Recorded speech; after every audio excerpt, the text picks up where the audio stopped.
Perhaps if I'd been Daddy's little princess, apple of his eye, bounced on his knee, destined to fall from the family tree, complete some man's theory, tessellate with his wanton shape, I'd feel more at ease inside this skin, less akin to a bargain bin, open for any hand to rummage deep, take a piece cheap and not care less. Perhaps a few more, oh bless, isn't she lovely? And I'd know that beauty is only skin deep, rubs off as the exfoliating hand of time grinds away as grand goals mutate into helium balloons floating away. A slip of the finger and the knowing that our wingless nature becomes a growing concern. We cannot fly to catch what is lost. And as the lines and creases form like tide marks left after the ebb and flow of lovers come and gone, why do I obsess over burying them? The flotsam and jetsam of spider veins, red legs spreading around open pit pores. Was it that I found my dad's dirty mags under his bed with perfect porcelain perks and open pouts ready to suck out the marrow and core of knowing I was something more than just a doll, a figurehead on a ship of fools carrying a cargo of sugar and spice and all things superficial? It's official.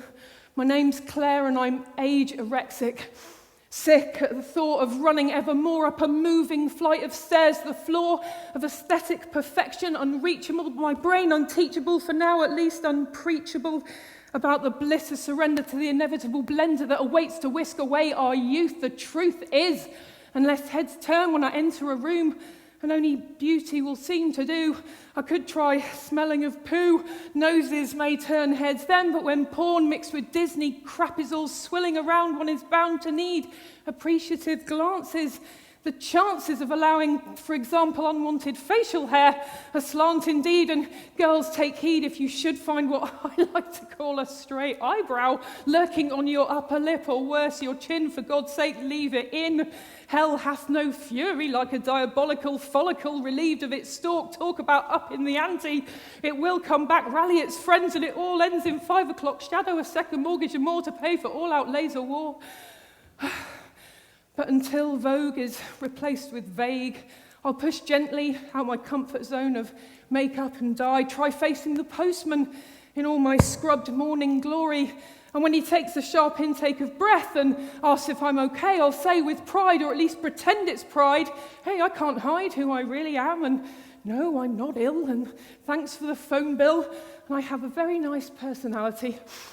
I'll begin to shun conventionality, resist the lure of pure bovine-derived toxin to paralyze parts of my face, peel away from the interlaced pain of childhood invisibility, see old clocks telling the time as now, and somehow accept whatever state and not hate this vehicle of meat that carries around whatever we want to call this sentient collection of chemical reactions, and know that physical attractions tend to have more to do with actions than anything else anyway.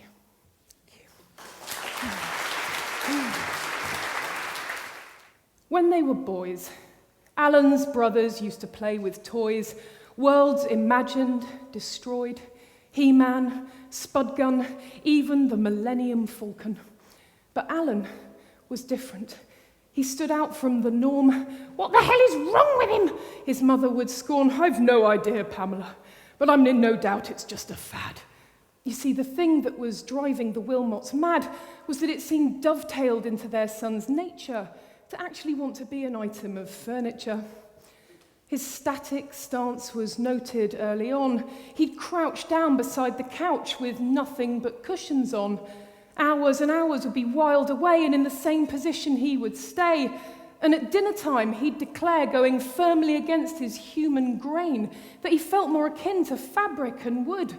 And when asked if happy, he simply answered, so far so good.